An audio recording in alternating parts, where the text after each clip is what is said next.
Have you even bothered to look?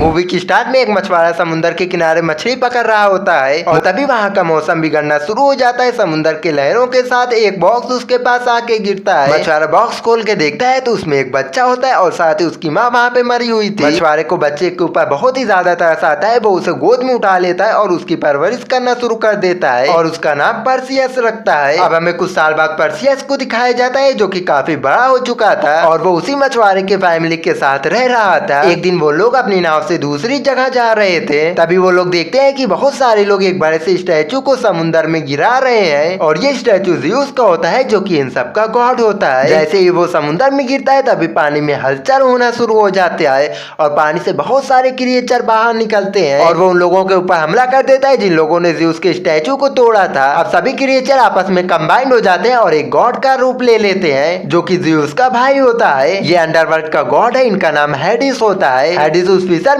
के ऊपर attack कर देता है। सभी लोग पानी में गिर जाते हैं। अब पानी में डूब के सभी लोग मर जाते हैं लेकिन पर्सियस किसी तरीके से बच जाता है। पर्सियस के सारे फैमिली मेंबर मर जाते हैं इसलिए वो खुद से वादा करता है कि वो इसका बदला जरूर लेगा। अगले सीन में हम हेडिस और ज़्यूस को आमने सामने देखते हैं। हेडिस कहता है कि इंसान जब हमारी पूजा करते हैं तब हमारी शक्तियां बढ़ती हैं और अगर इंसान हमारी पूजा नहीं करेंगे तो हमारी शक्ति धीरे धीरे कम होती जाएगी। और धरती पे इंसानों ने आपके स्टैचू को तोड़ना शुरू कर दिए हैं। वे लोग भूल गए हैं कि उन लोगों को हमने ही बनाया है। उनके दिल से डर खत्म हो चुका है। हेडिस ज़्यूस से कहता है कि अगर आप आज्ञा दे तो मैं अपनी शक्तियों से इंसानों के बीच में फिर से डर पैदा कर सकता हूँ। फिर इंसान फिर से देवता की पूजा करेंगे। स्टैचू टूटने की वजह से ज़्यूस गुस्से में होता है इसलिए वो आदेश दे देता है। फिर हम देखते हैं कि यहाँ के राजा और सभी लोग मिलकर जश्न मना रहे होते हैं कि उन्होंने ज़्यूस के स्टैचू को पानी में गिरा दिया है। अब यहाँ पे राजकुमारी आती है और कहती है कि आप लोगों को देवताओं के खिलाफ ऐसा कदम नहीं उठाना चाहिए। क्वीन राजकुमारी से कहती है कि देवताओं को हमारी जरूरत है पर हमें देवताओं की जरूरत नहीं है। पर तभी यहाँ पे हेडिस आता है और यहाँ पे सभी सोल्जर को मार देता है। सभी लोग हेडिस को देखकर डर रहे होते हैं लेकिन पर्सियस हेडिस को देखकर बहुत ही ज्यादा गुस्से में होता है। वो हेडिस के ऊपर अटैक करने ही वाला होता है लेकिन तभी एक लड़की उसका हाथ पकड़ लेती है और कहती है कि ये सही वक्त नहीं है इनके ऊपर हमला करने के लिए। इसके बाद हेडिस क्वीन के पास जाता है और उससे कहता है कि तुम्हारी उम्र तो हो गई है लेकिन फिर भी तुम अभी काफी जवान लग रही हो। इतना कहते ही हेडिस क्वीन को मार देता है। हेडिस यहाँ पे सबसे कहता है कि आज से ठीक 10 दिन बाद सोलर इक्विप होने वाला है और मैं तुम लोगों के पास क्रेकन नाम के एक मॉन्स्टर को भेजूंगा। वो तुम्हारे पूरे शहर को तबाह कर देगा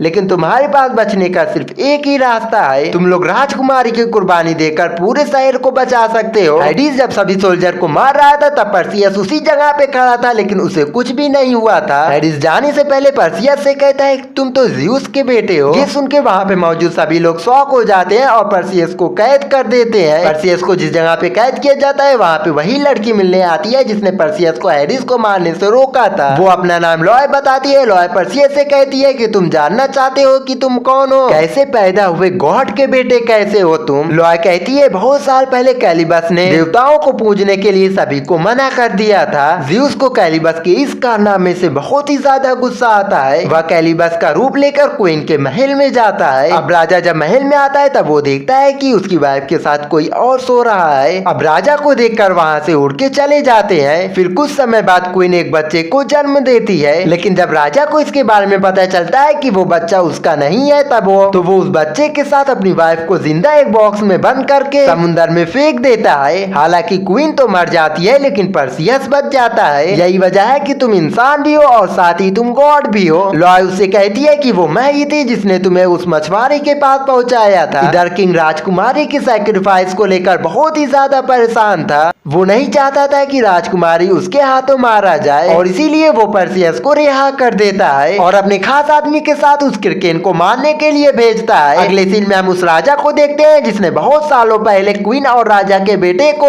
समुद्र में फेंका था। ये गुफा में रहता है और इसकी शक्ल काफी ज्यादा डरावनी थी। हेडिस उसके पास जाता है और उससे कहता है कि अब वक्त आ गया है कि तुम ज़्यूस से बदला ले सको। असल में हेडिस एक बुरा गॉड है और ज़्यूस को अपने रास्ते से हटा के उसकी गद्दी पे राज करना चाहता है। हेडिस अपने मुंह से बहुत सारी एनर्जी निकाल के कैलिबस को दे देता है और साथ ही उसे पर्सियस को मारने के लिए कहता है। अगले सीन में हम पर्सियस को देखते हैं जो कि बाकी सोल्जर के साथ अपनी जर्नी पे निकल जाता है। पर्सियस को ड्रैको नाम का सोल्जर तलवारबाजी सिखाता है। पर्सियस को जंगल में एक तलवार मिलती है जो कि ज़्यूस की तरफ से भेजी गई थी। पर्सियस उस तलवार को नहीं लेता है और उसे ड्रैको को दे देता है। अब यहाँ पे लॉय आती है और पर्सियस को बहुत सारे उड़ने वाले घोड़े दिखाती है। वो कहती है कि इसे तुम्हारे पिता ज़्यूस ने सिर्फ तुम्हारे लिए भेजा है, आज तक इसकी सवारी किसी ने भी नहीं की है। पर्सियस इस तोहफे को भी ठुकरा देता है और कहता है कि मेरे पिता एक मछुआरे थे और मैं किसी ज़्यूस का बेटा नहीं हूँ। पर्सियस ज़्यूस को पसंद नहीं करता था क्योंकि उसके फैमिली के मरते वक्त ज़्यूस ने उसकी मदद नहीं की थी। तभी वहाँ पे कैलिबस आ जाता है और पर्सियस के ऊपर हमला कर देता है। दोनों के बीच में फाइट होने लगती है। कैलिबस पर्सियस के हाथ में काट लेता है और साथ ही उसे बुरी तरीके से इंजर्ड कर देता है। पर्सियस को मुसीबत में देखकर बाकी के सोल्जर भी वहाँ पे आ जाते हैं और सभी लोग मिलकर कैलिबस के ऊपर हमला कर देते हैं। फाइट के दौरान कैलिबस पर्सियस को मारने ही वाला होता है, लेकिन उससे पहले ड्रैको अपनी तलवार से उसका एक हाथ काट देता है, लेकिन कैलिबस किसी तरीके से वहाँ से भाग जाता है। जमीन पे कटे कैलिबस के हाथ बिच्छी का रूप लेने लगते हैं। जहाँ जहाँ उसका ब्लड गिर रहा था वहाँ से बड़े बड़े बिच्छी निकल रहे थे।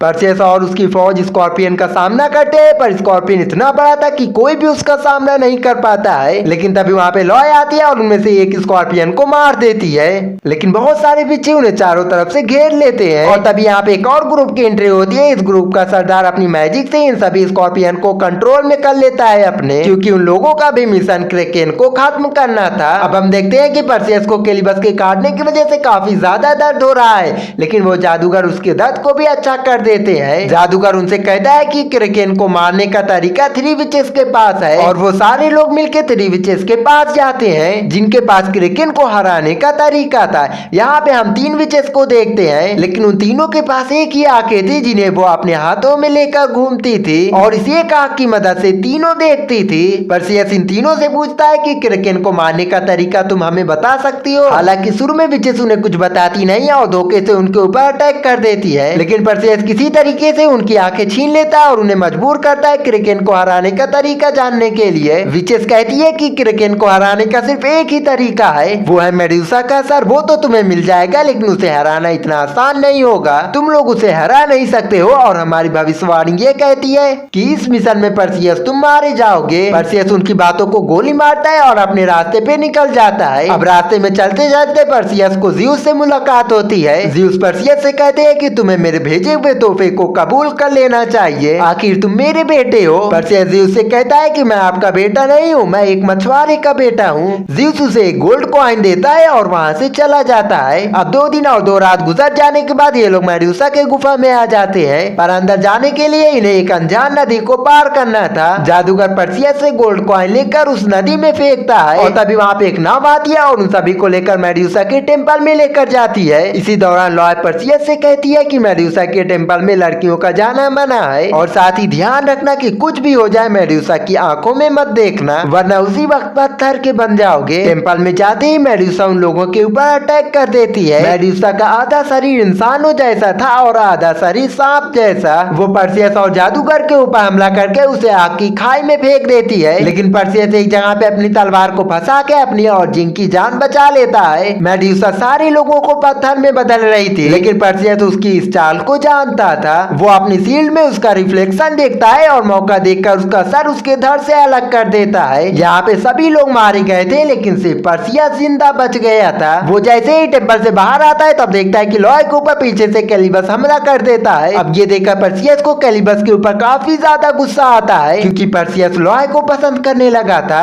पर्सियस कैलिबस से फाइट करता है, लेकिन फाइट के दौरान पर्सियस का तलवार टूट जाता है। पर्सियस देखता है कि उसके सामने ज़्यूस का दिया हुआ तलवार है। वो उसे उठाता है और उससे कैलिबस के ऊपर हमला करके उसे मार देता है। पर्सियस के सामने लॉय अपना दम तोड़ देती है। अब वहाँ पे वही घोड़ा आता है जिसे ज़्यूस ने पर्सियस को दिया था और पर्सियस उसके ऊपर बैठ के राजकुमारी को बचाने के लिए निकल जाता है। दूसरी तरफ हम हेडिस को देखते हैं जो कि अब काफी ज्यादा पावरफुल हो जाता है। वो अपने मैजिक से ज़्यूस को बंदी बना लेता है और क्रेकन को आजाद कर देता है और क्रेकन के आजाद होते ही शहर में हर जगह तबाही मच जाती है। वो मॉन्स्टर काफी तेजी से शहर की तरफ तरफ बढ़ रहा था। सभी लोग अपनी जान बचाने के लिए राजकुमारी को बाहर लेकर आते हैं ताकि वो उसकी कुर्बानी दे सके। पर्सियस मेडुला का सर लेकर वहाँ पे आ ही रहा था, तभी रास्ते में हेडिस के कुछ क्रिएचर पर्सियस से उस सर को लेकर चले जाते हैं। पर्सियस उसका पीछा करता है। इधर उस मॉन्स्टर ने पूरे शहर में तबाही मचा दी थी। इधर क्रिएचर पर्सियस को क्रिकेन के पास लेकर जाता है ताकि क्रिकेन पर्सियस को मार सके, लेकिन पर्सियस किसी तरीके से अपनी जान बचा लेता है और मेडुसा के सर को भी हासिल कर लेता है। इधर हम देखते हैं कि राजकुमारी को बांध के लटका दिया गया है और क्रिकेन राजकुमारी को खाने के लिए आगे बढ़ता है और उसे खाने ही वाला होता है, लेकिन तभी पर्सियस वहाँ पे आता है और मेडुला का सर निकाल के मॉन्स्टर के सामने लगाता है। जैसे ही वो मॉन्स्टर मेडुला की आंखों में देखता है वो पत्थर में बदलने लगता है और कुछ ही देर में पूरी तरीके से पत्थर में बदल जाता है। अब यहाँ पे क्रिकेन तो मर जाता है, लेकिन हेडिस अभी भी जिंदा था। अब वो पर्सियस को खत्म करने के लिए खुद ही उसके सामने आता है, लेकिन पर्सियस ज़्यूस की तलवार को ऊपर करता है तो आसमान से बिजली उसकी तलवार में आती है और पर्सियस हेडिस के ऊपर हमला करके उसे वापस अंडरवर्ल्ड में भेज देता है। राजकुमारी समुद्र में गिर जाती है। पर्सियस राजकुमारी को बचाने के लिए समुद्र में कूद जाता है और पर्सियस उसकी जान बचा लेता है राजकुमारी की। अब कुछ देर बाद हम देखते हैं कि राजकुमारी और पर्सियस समुद्र के किनारे बेहोश पड़े हुए हैं। राजकुमारी होश में आती है तो पर्सियस को शुक्रिया अदा करती है। राजकुमारी पर्सियस से कहती है कि तुम मेरे साथ महल चलो, लेकिन पर्सियस वहाँ से अपने घोड़े पे बैठ के उड़ जाता है। अब पर्सियस ज़्यूस से मिलता है। ज़्यूस पर्सियस से कहते हैं कि तुम मेरे साथ चलो, वहाँ पे तुम देवताओं की तरह रहोगे, लेकिन पर्सियस मना कर देता है और कहता है कि मैं इंसानों की तरह ही जीना चाहता हूँ। ज़्यूस पर्सियस से कहता है कि अगर तुम यहीं पे रहना चाहते हो तो ठीक है, लेकिन मैं तुम्हें इस तरह से अकेला नहीं छोड़ूंगा। अब ये कह के ज़्यूस वहाँ से चले जाते हैं, लेकिन पर्सियस के सामने लॉय आती है, यानी कि ज़्यूस ने लॉय को जिंदा कर दिया है फिर से। और इसी के साथ ये मूवी यहीं पे खत्म हो जाती है। तो वीडियो को लाइक और चैनल को सब्सक्राइब कर देना ऐसी और भी इंटरेस्टिंग मूवी एक्सप्लेनेशन देखने के लिए।